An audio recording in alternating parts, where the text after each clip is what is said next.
Hello students, welcome back to our e-learning series on optical fiber waveguide.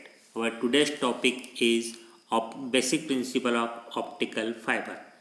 Break पे जाने के पहले हमने ऑप्टिकल फाइबर के बेसिक प्रिंसिपल देखा था और उसमें हमारा लर्निंग ऑब्जेक्टिव्स थे ऑप्टिकल फाइबर को पहचानना, ऑप्टिकल फाइबर का स्ट्रक्चर को समझना, ऑप्टिकल फाइबर में लाइट कैसे प्रोपागेट होती है उसका बेसिक प्रिंसिपल समझना। अब हम लास्ट हमारा ऑब्जेक्टिव कवर करेंगे ब्रेक के बाद। जो हमारा अब जो सेकंड पार्ट वीडियो लेक्चर है उसमें हम जो है उसी बेसिक प्रिंसिपल को मैथमेटिकल तरीके से हम समझने की कोशिश करेंगे और समझते समझते हम ऑप्टिकल फाइबर का एक इम्पॉर्टेंट स्पेसिफिकेशन जिसको हम बोलते हैं न्यूमेरिकल अपर्चर या एन उसका डेरिवेशन करके उसका मीनिंग समझेंगे। ब्रेक पे जाने के पहले हमने ऑप्टिकल फाइबर का बेसिक प्रिंसिपल देखा था जिसमें हम एक लाइन में हम बात करें तो ऑप्टिकल फाइबर का बेसिक प्रिंसिपल होता है टोटल इंटरनल रिफ्लेक्शन।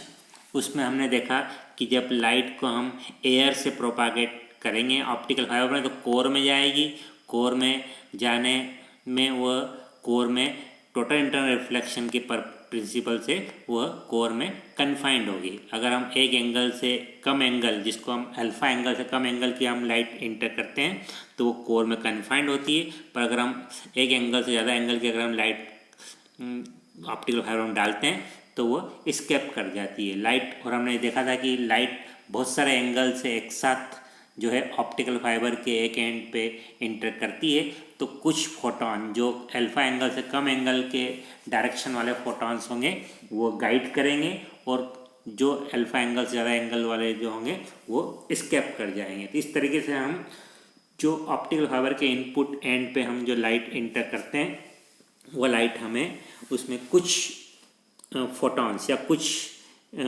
लाइट की पावर हमें आउटपुट एंड पे मिलती है। इस तरीके से हम एक एंड पे लाइट ऑप्टिकल फाइबर में इंटर करते हैं तो वो कोर में कन्फाइंड होकर हमें दूसरे एंड पे मिलती है। इसी चीज़ को हम जो है मैथमेटिकल तरीके से अगर समझें तो समझते समझते हम जो है न्यूमेरिकल अपर्चर और एक्सेप्टेंस एंगल का डेरिवेशन और उनका मीनिंग समझेंगे।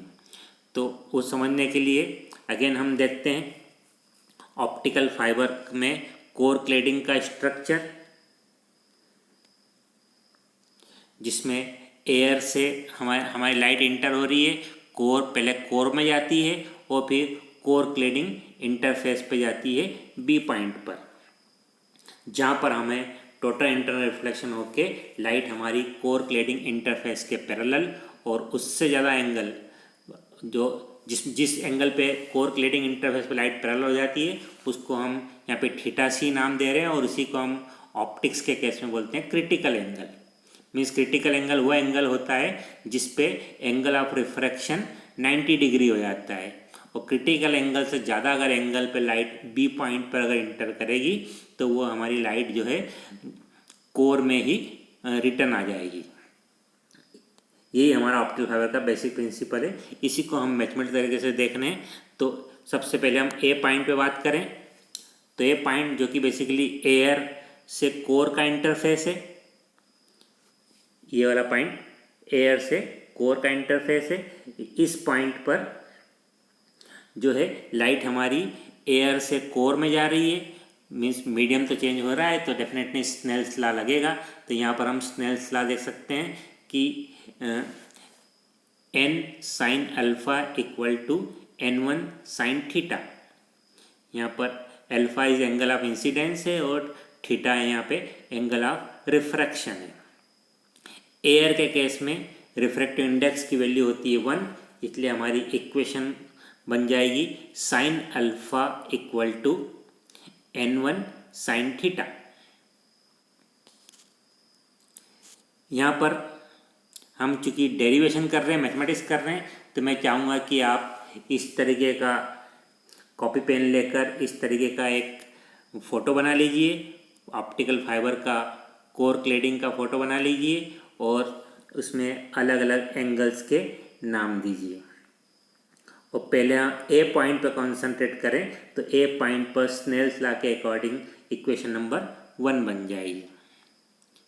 फिर लाइट हमारी कोर के अंदर गई और अब लाइट हमारी बी पॉइंट पर जा रही है जो कि कोर क्लेडिंग इंटरफेस पे है। और हम जानते हैं कि बी पॉइंट पर क्या घटना होना चाहिए, टोटल इंटरनल रिफ्लेक्शन की घटना होना चाहिए। तो अगर हम बी पॉइंट पे देखें तो बी पॉइंट जो कि बेसिकली कोर क्लेडिंग का इंटरफेस है, तो यहाँ पे अगेन वही लाइट एक मीडियम से दूसरे मीडियम में जाने की कोशिश कर रही है, तो स्नेल्स लॉ ऑफ रिफ्रैक्शन लगेगा। तो यहाँ पर N1 sine theta C equal to N2 sine phi जो कि अगर टोटल इंटरनल रिफ्लेक्शन की बात कर रहे हैं तो वो 90 डिग्री होगा। तो N2 साइन 90 डिग्री और साइन 90 डिग्री का मतलब होता है 1, इसलिए हमारी इक्वेशन हो जाएगी N1 sine theta C equal to N2, जिसको हम यहाँ पे नाम दे सकते हैं हम इक्वेशन 2, है ना। मीन्स बेसिकली हम ये डेरिवेशन क्या करना चाह रहे हैं कि हमें टोटल इंटरनल रिफ्लेक्शन की जो घटना है वो बी पॉइंट पर हो रही है। मीन्स ऑप्टिकल फाइबर का जो बेसिक प्रिंसिपल जो अप्लाई हो रहा है वो बी पॉइंट पे हो रहा है, पर हम एक्चुअल में लाइट डाल रहे हैं ए पॉइंट पे जो कि अल्फा एंगल से। तो हम क्या कोशिश करना चाह रहे हैं इस डेरिवेशन में कि जो बी पॉइंट पे जो घटना है या जो कंडीशन है उसको हमें ऑप्टिकल फाइबर के बाहर एंगल ऑफ इंसिडेंस जो कि अल्फा एंगल है उस अल्फा एंगल पे लाना। तो इतना करने के लिए हम डेरिवेशन कर रहे हैं। तो हमने ए पॉइंट पे हमने देखा इक्वेशन हमारी स्नेल्स लॉ के अकॉर्डिंग ये बन रही है, और बी पॉइंट पर स्नेल्स लॉ के अकॉर्डिंग हमारी इक्वेशन बन रही है N1 sine theta C equal to N2। अब हमारा पर्पस क्या होना चाहिए कि इस थीटा सी वाली कंडीशन को हमें जो है अल्फा एंगल तक लाना है। थीटा सी वाली कंडीशन को हमें कहाँ तक लाना है, अल्फा एंगल तक। पर ये लाने के लिए हमें बीच में एक एंगल जो थीटा है उसका हमें यूज़ करना पड़ेगा, तभी वो थीटा सी का एंगल का रिलेशन हो पाएगा अल्फा से। तो आगे का डेरिवेशन जो नेक्स्ट पोर्शन है वो इसी से रिलेटेड है। तो ट्रिग्नोमेट्री रिलेशन यूज़ करें हम, तो थीटा सी और थीटा में जो रिलेशन होता है दिख रहे हैं यहाँ पे, राइट एंगल ट्रायंगल बन रहा है, ए बी और एक इमेजनरी यहाँ पर ड्रॉ समझे हम, तो राइट एंगल ट्रायंगल बन रहा है, ये कंप्लीट एंगल बन गया, ये हमारा राइट एंगल ट्रायंगल है। तो इस में थीटा सी का रिलेशन थीटा से क्या है, तो theta C equal to 90 minus theta, है ना।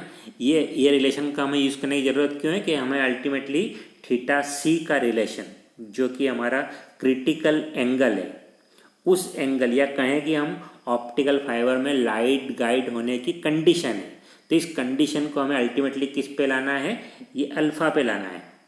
तो ये लाने के लिए हमें डेफिनेटली बीच में इस एंगल को भी बीच में रिलेट करना पड़ेगा, तभी इस एंगल का रिलेशन जो है अल्फ़ा एंगल से हो पाएगा। ओके, तो हम रिलेशन यूज़ करें ट्रिग्नोमेट्री रिलेशन, तो theta C equal to 90 minus theta, तो sine theta C equal to होगा साइन 90 माइनस थीटा, और साइन 90 माइनस थीटा होता है कॉस थीटा। हमें यहाँ पे बेसिक ट्रिग्नोमेट्रिक रिलेशन यूज़ कर रहे हैं यहाँ पे, तो अल्टीमेटली साइन थीटा सी हो जाएगा कॉस थीटा। इसके अलावा तो अल्टीमेटली हमारा कॉस थीटा हो जाएगा N2 अपॉन N1, है ना। यहाँ पर इक्वेशन नंबर 2 का यूज़ करें हम, साइन थीटा सी की वैल्यू रख दें, कॉस थीटा किस में रख दें, इक्वेशन नंबर 2 में, तो कॉस थीटा हो जाएगा हमारा N2 अपॉन N1, है ना। साथ ही हम जानते हैं ट्रिग्नोमेट्री रिलेशन कि sine square theta plus cos square theta equal to 1 होता है। तो इसकी बेसिस पे हम दे सकते हैं कि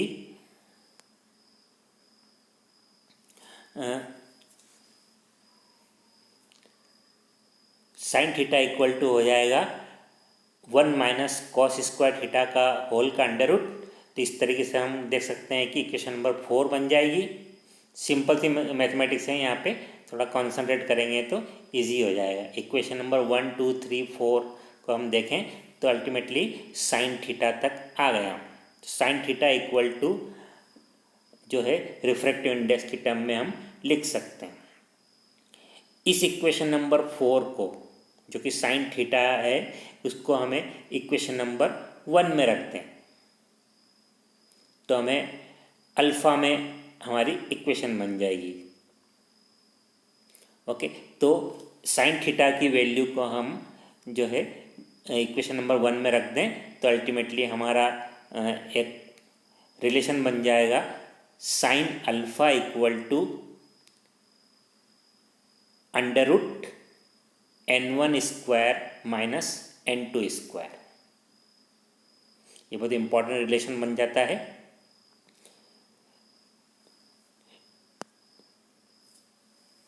sign theta sine alpha equal to under root n1 square minus n2 square.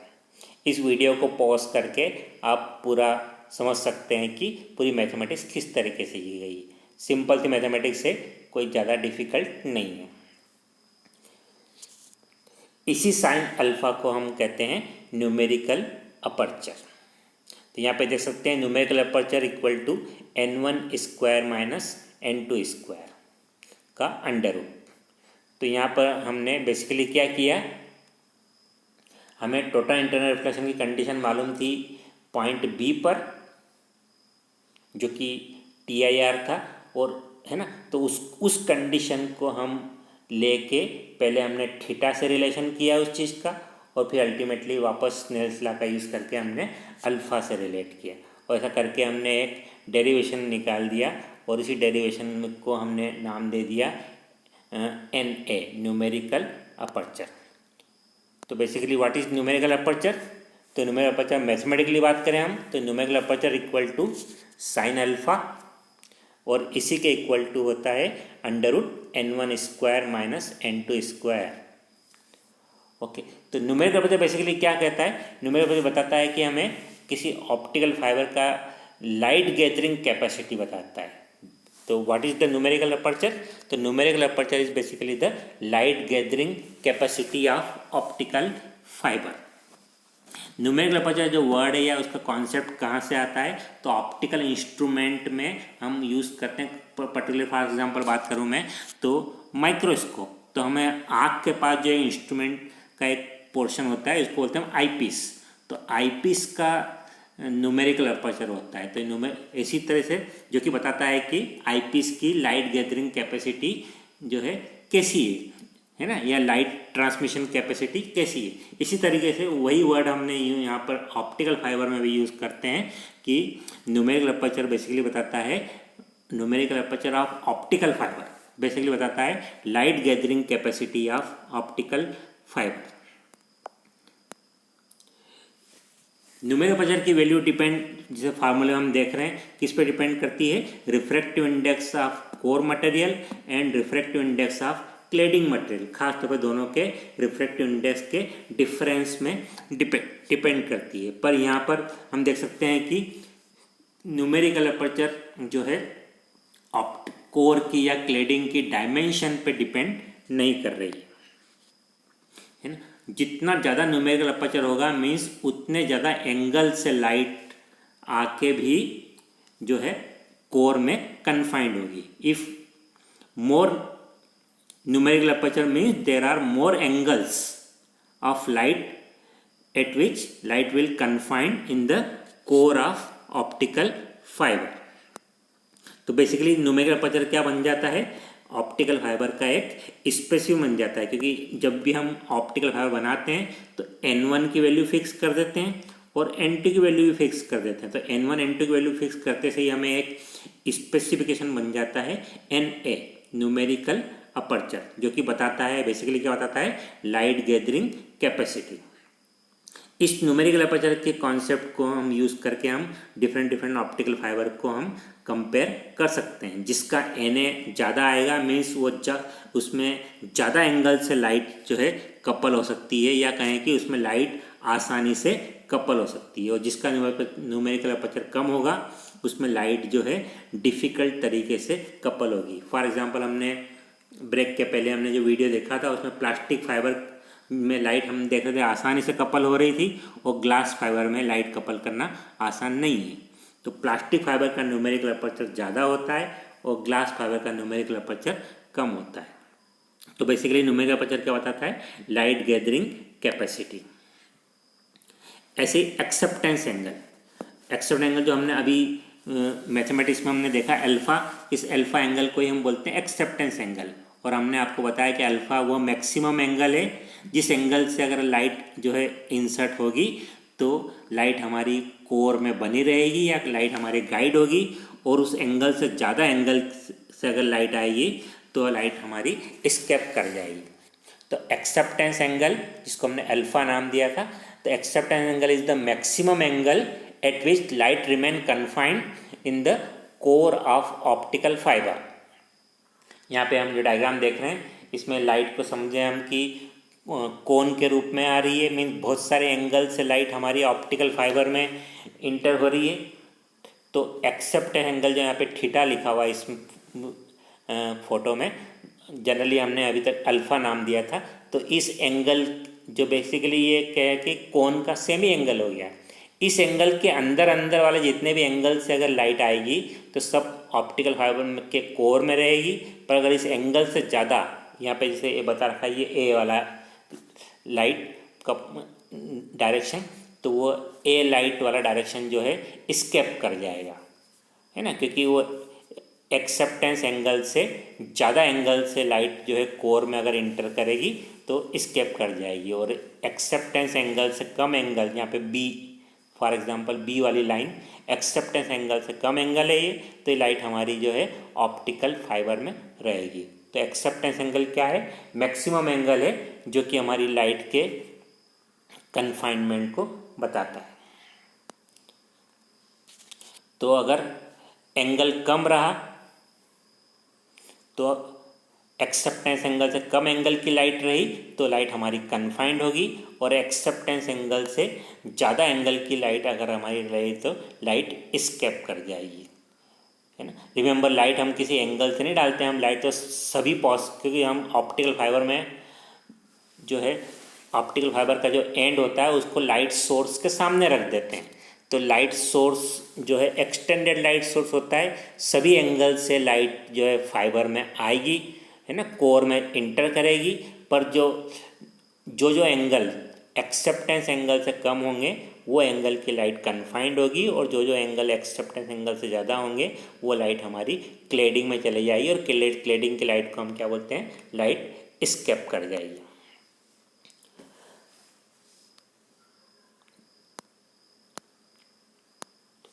हम मैथमेटिकल प्रॉब्लम्स की हेल्प से हम न्यूमेरिकल अपर्चर और एक्सेप्टेंस एंगल को और अच्छे से समझ सकते हैं। फॉर एग्जांपल, हम एक प्लास्टिक फाइबर लें।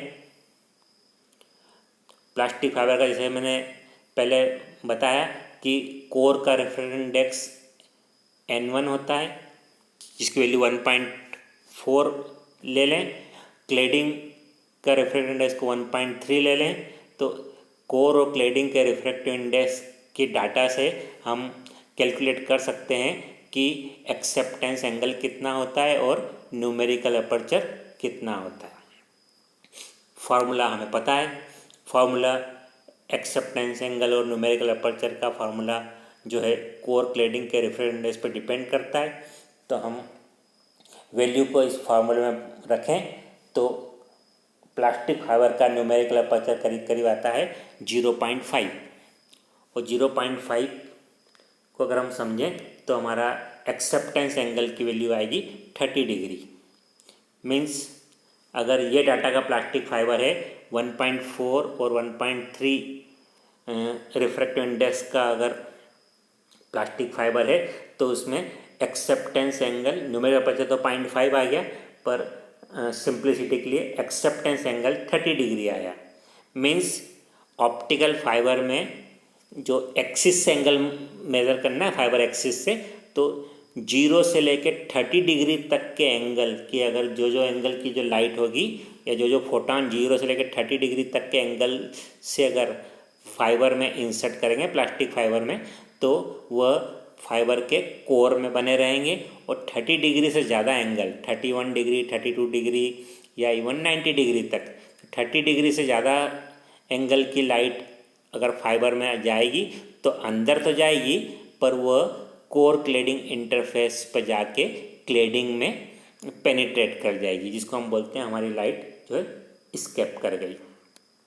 तो प्लास्टिक फाइबर का डाटा से अगर हम देखें तो उसका न्यूमेरिकल अपर्चर 0.5 आता है और एक्सेप्टेंस एंगल जो है 30 डिग्री आता है।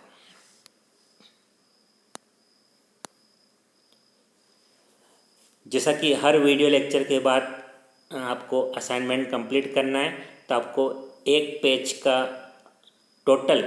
पेज का असाइनमेंट आपको कंप्लीट करना है। उसको अपनी खुद की हैंडराइटिंग में अपना नाम लिखने के साथ उसको स्कैन करके और मुझे मेरे पर्सनल नंबर पे आपको व्हाट्सएप करना है। आपके असाइनमेंट की बेसिस पे ही आपकी अटेंडेंस मार्क होगी। तो क्वेश्चन नंबर 1 नोट कीजिए।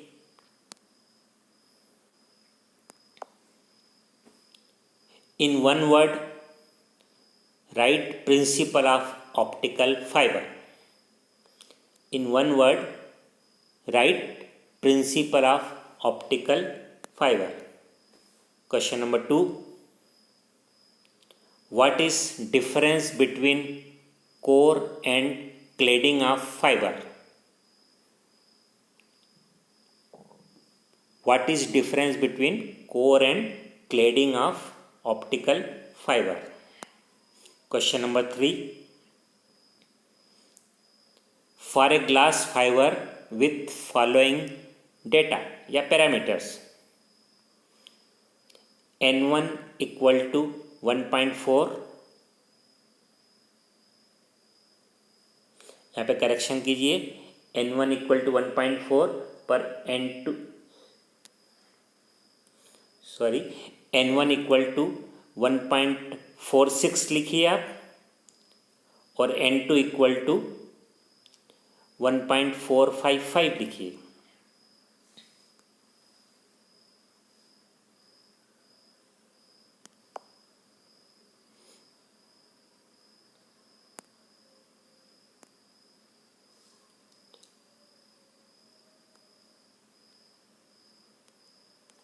N1 इक्वल टू 1.46 और N2 इक्वल टू 1.455।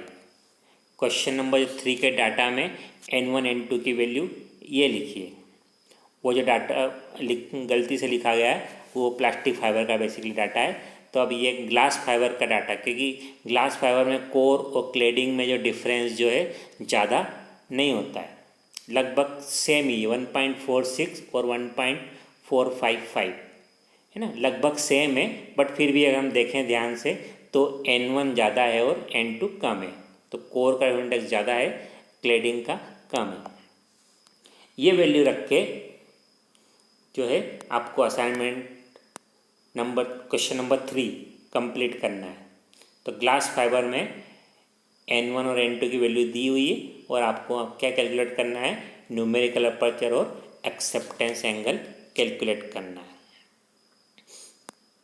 तो dear students, hope in 2 video lecture की हेल्प से आपको ऑप्टिकल फाइबर का बेसिक प्रिंसिपल और उसका स्ट्रक्चर और हमें उसके स्पेसिफिकेशन पैरामीटर जैसे न्यूमेरिकल अपर्चर और एक्सेप्टेंस एंगल, ये आपको समझ में आया होगा।